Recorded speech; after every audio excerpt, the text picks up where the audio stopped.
Grabe. Ito yung kapatid ng ating niload ng kalbayog. Yan, kamukhang kamukha niya.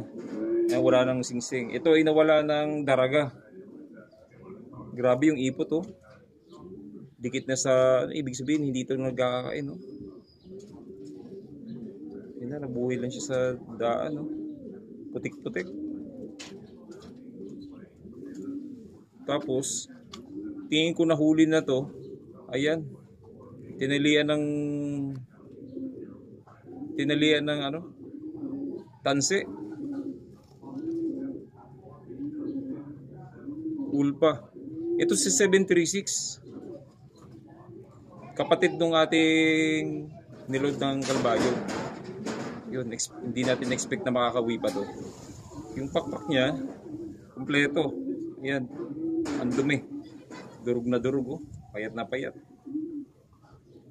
Yung ipot niya, oh, dikit na sa kanyang balahibo. Grabe. Pero papaliguan muna natin bago natin isama. Ikikip muna natin. So yun, hintayin natin yung kapatid.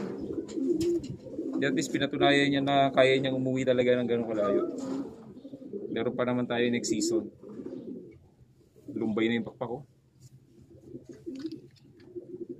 Yan, anak ni Sibaten at anak nung kay Serenaham.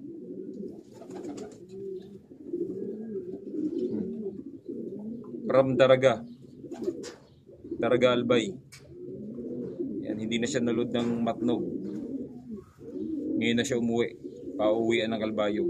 Yan. Yan, welcome back. Hintayin natin yung kapatid mo. Ito si 736. Bawi tayo next season.